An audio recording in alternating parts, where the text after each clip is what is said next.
Earrings മേക്കിങ്ങിന് എന്തൊക്കെയാണ് ആവശ്യമെന്ന് നോക്കിയാലോ.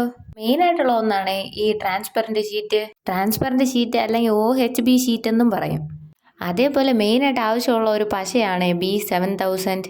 വേറെ പശ ഉപയോഗിക്കാം, പക്ഷേ ഇതിൻ്റെ അത്ര ക്വാളിറ്റി അതിനൊന്നും കാണത്തില്ല. ഇത് പ്ലാസ്റ്റിക് ജുമുക്ക ബീഡ്സ് ആണ്. ഈ ബീഡ്സിൻ്റെയൊക്കെ പേര് ക്രിസ്റ്റൽ ബീഡ്സ് എന്നാണ്. ഈ ഇയറിങ്സിനൊക്കെ അല്പം കൂടെ ലുക്ക് കൊടുക്കുന്നത് ഈ ബീഡ്സ് ഒക്കെയാണ്. ഇതിനെ കട്ട് പീസ് എന്നാണ് പറയുന്നത്. ഇതേപോലത്തെ കട്ട് ബീൻസ് ഇയറിങ്സിന് ഉപയോഗിക്കാറുണ്ട്. ആരി വർക്കിനും ഇതേപോലത്തെ കട്ട് ബീൻസ് തന്നെയാണ് ഉപയോഗിക്കുന്നത്. അടുത്ത് നമ്മൾ നോക്കുന്നത് ഓവൽ ഷേപ്പിലുള്ള മുത്തുകളാണ്. ഇതെല്ലാം ഞാൻ മീഷോയിൽ നിന്നാണ് വാങ്ങിച്ചത്. നല്ല അഫോർഡബിൾ പ്രൈസിലാണ് കിട്ടുന്നത്. എൻ്റെ വീട്ടിൻ്റെ അടുത്തുള്ള കടയിലാണെങ്കിൽ ഇതിനൊക്കെ ഒരു പാക്കറ്റ് തന്നെ ഒരു 100 രൂപ പറയുന്നുണ്ട്. പക്ഷേ മീഷോയിലൊക്കെ ഇതെല്ലാം കൂടെ ചേർത്ത് തന്നെ നല്ല വിലക്കുറവിലാണ് കിട്ടുന്നത്. പക്ഷേ ഞാൻ എല്ലാം ഓൺലൈനിൽ നിന്നല്ല വാങ്ങുന്നത് കേട്ടോ. ഇത് ഇയറിങ്സിന് ഉപയോഗിക്കുന്ന സ്റ്റിക്കേഴ്സാണേ. അതേപോലെ ഈ ചെയിനും ജംറിങ്ങും നമ്മൾ മാല ഉണ്ടാക്കാൻ ഉപയോഗിക്കാറുണ്ട്. ഇത് മുത്തുകൾ ഹാങ്ങിങ് ചെയ്യാനൊക്കെ ഉപയോഗിക്കുന്ന ഒന്നാണേ. അതേപോലെ ഇത് ഷുഗർ ബീൻസ് എന്നാണ് പറയുന്നത്. ഇത് ഗോൾഡൻ കളറും അടുത്ത് വൈറ്റ് കളറും എൻ്റെ കയ്യിലുണ്ടായിരുന്നു. വൈറ്റ് കളറാണ് ഹാങ്ങിങ്സിന് ഉപയോഗിക്കുന്നത്. അപ്പം നമ്മുടെ ഗിവ് അവേ അനൗൺസ് ചെയ്യേണ്ട സമയമായിട്ടുണ്ട്. 3 പേർക്കാണ് ഗിവ് അവേ പറഞ്ഞിട്ടുണ്ടായിരുന്നത്. പക്ഷേ കമൻറ്റ് നോക്കി സെലക്ട് ചെയ്തപ്പോൾ 3 എന്നത് 4 ആയിപ്പോയി.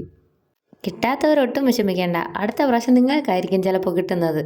കിട്ടിയ എല്ലാവർക്കും കൺഗ്രാജുലേഷൻസ്. ഇതിൻ്റെ പേര് ഹെഡ് പിൻ എന്നാണ്. ഇതാണ് കൂടുതൽ ഹാങ്ങിങ്സിനൊക്കെ ഉപയോഗിക്കുന്നത്. ഈ കമ്മലിനൊക്കെ കൂടുതൽ ഭംഗി കൊടുക്കുന്നത് ഹാങ്ങിങ്സ് ആണല്ലോ. നിങ്ങൾ ഏത് സാധനം വാങ്ങണമെങ്കിലും ഒരു കമ്പാരിസൺ നല്ലതാണ്. ഓൺലൈനിൽ പർച്ചേസ് ചെയ്യുന്നതിനെക്കാട്ടിലും നല്ലത് അരികിലുള്ള കടയിൽ പോയി ഒന്ന് നോക്കുന്നതായിരിക്കും നല്ലത്. ഈ വൈറ്റ് പേൾസ് എല്ലാം കൂടുതലും ഹാങ്ങിങ് ആയിട്ട് ഉപയോഗിക്കുന്നതിനെക്കാട്ടിലും ഏറ്റവും നല്ലത് ട്രെൻഡിങ് ആയിട്ടുള്ള കമ്മൽ ഉണ്ടാക്കുന്നതാണ്. ഈ വൈറ്റ് പേൾസ് ഒക്കെ പല ഷേപ്പിലും ഉണ്ടാകും കേട്ടോ. ഇതിൻ്റെ പേര് ലോറിയൽ. ഇതാണ് ഇയറിങ്സിനും ഹാങ്ങിങ്ങിനും ഒക്കെ കൂടുതൽ മനോഹരമാക്കുന്നത്. കുറച്ച് സാധനങ്ങളുണ്ടെങ്കിൽ നമുക്ക് തന്നെ വീട്ടിൽ തന്നെ സ്വന്തമായിട്ട് ഉണ്ടാക്കിയെടുക്കാവുന്നതേ ഉള്ളൂ. ഇതൊക്കെ നിങ്ങളൊന്ന് വീട്ടിലൊന്ന് ട്രൈ ചെയ്ത് നോക്കിക്കോ. എങ്കിൽ നമുക്ക് ചെറുതായിട്ട് ബിസിനസ്സും സ്റ്റാർട്ട് ചെയ്യാമല്ലോ അല്ലേ. ഇയറിങ്സിന് മെയിനായിട്ട് ആവശ്യമുള്ള സാധനങ്ങളാണ് ഏതും. ഇവരില്ലാതെ വേറൊന്നും പറ്റില്ല എന്നൊക്കെ പറയില്ലേ, അതേപോലെ തന്നെ നമ്മുടെ ജോലി അല്പം കൂടി ഈസി ആക്കണമെങ്കിൽ ഈ നോസ് പ്ലെയർ യൂസ് ചെയ്യാവുന്നതാണ്. ഇതാണ് ഇയറിംഗ് ഹുക്സ്. കൂടുതലും ചെറിയ സിമ്പിൾ കമ്മലൊക്കെ ഉണ്ടാക്കാൻ ഇത് ഉപകാരപ്പെടും. ഇതാണ് സ്റ്റഡിനൊക്കെ ഉപയോഗിക്കുന്നത്.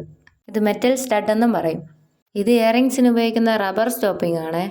ഇതൊക്കെ ഞാൻ ഓൺലൈനിൽ നിന്നാണ് വാങ്ങിച്ചത്. ഈ കോപ്പർ വയർ ഉപയോഗിച്ച് ഇയറിങ്സ് ഉണ്ടാക്കാം, ചെറിയ ബാംഗിൾസ് ഉണ്ടാക്കാനും നമുക്കിത് ഉപയോഗിക്കാം. അതിനെക്കാട്ടിലും കട്ടി കുറഞ്ഞൊരു കോപ്പർ വയറാണ് ഇത്. നമ്മുടെ ചാനൽ ആദ്യമായിട്ട് കാണുന്ന കൂട്ടുകാരുണ്ടെങ്കിൽ ഒന്ന് സബ്സ്ക്രൈബ് ചെയ്ത് സപ്പോർട്ട് ചെയ്യണേ. ഇതാണ് വാക്സ് ഷീറ്റ്. ഇതിൻ്റെ പേര് വാക്സ് ഷീറ്റ്. ബ്രൗണിലും വൈറ്റിലും അവൈലബിൾ ആണ്.